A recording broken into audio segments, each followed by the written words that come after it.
Hi viewers, good afternoon.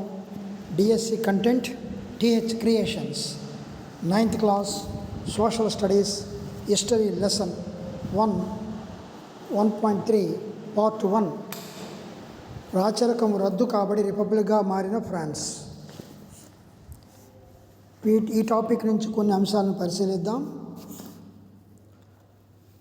1792 ఏప్రిల్లో ఏర్పాటైన జాతీయ శాసనసభ రష్యా ఆస్ట్రియాపై యుద్ధం ప్రకటించింది. విప్లవకారులు పాడిన దేశభక్తి గీతాలలో కవి రోగెట్ డి'ఎల్బల్ఐల్ స్వరపరిచిన మార్షల్స్ కూడా ఉంది.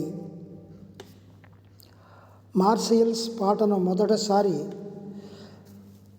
స్వచ్ఛంద సేవకులు మార్షయిల్స్ నుండి ప్యారిస్లోకి వెళ్ళినప్పుడు ఆలపించారు.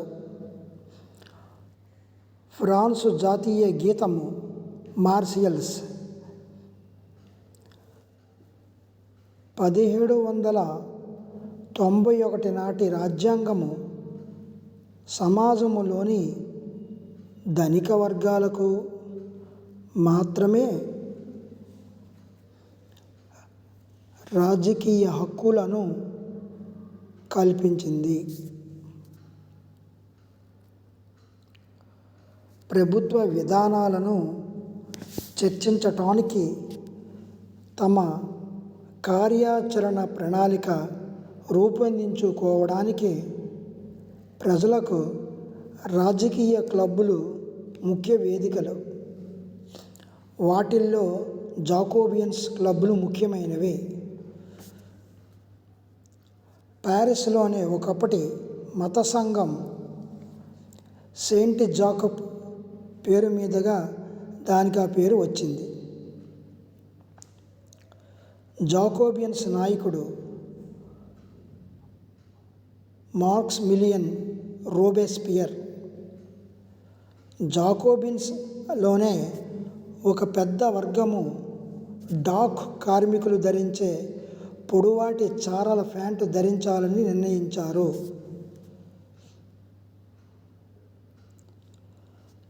సమాజంలోని నాగరిక వర్గాల సభ్యుల ప్రత్యేకంగా మోకాలు బ్రీచ్లు ధరించే ప్రభువుల నుండి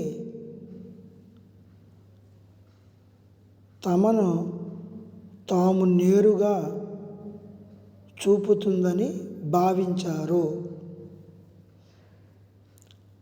కాన్వెంట్ అనగా మతపర జీవితానికి అంకితమైన ప్రజలకు చెందిన భవనము.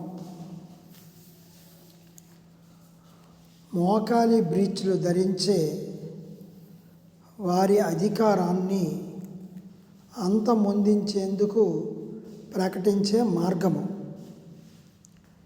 ఈ జాకోబిన్లను సాన్కులెట్స్ అని పిలుస్తారు.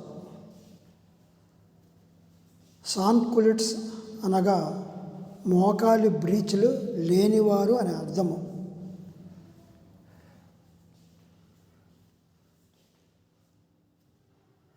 సాన్కులెట్స్ పురుషుల స్వేచ్ఛను సూచించే ఎరుపు టోపీని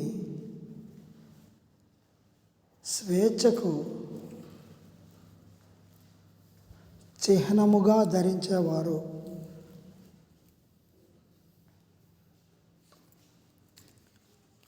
(1792)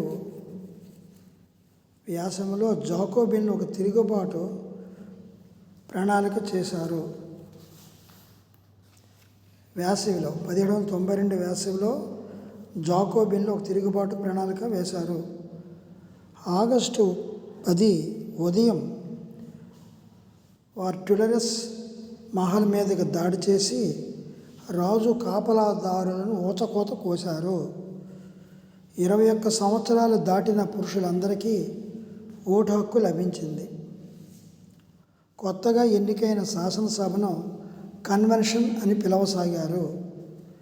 1792 సెప్టెంబర్ 21న అది రాచరికము రద్దు చేసి ఫ్రాన్స్ని గణతంత్రముగా ప్రకటించింది.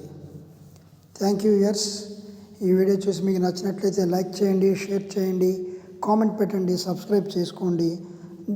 పక్కనే ఉన్న బెల్ ఐకాన్ ప్రెస్ చేసి దానికి సంబంధించిన అన్ని నోటిఫికేషన్లు మీరు అందుకోగలరు. Thank you.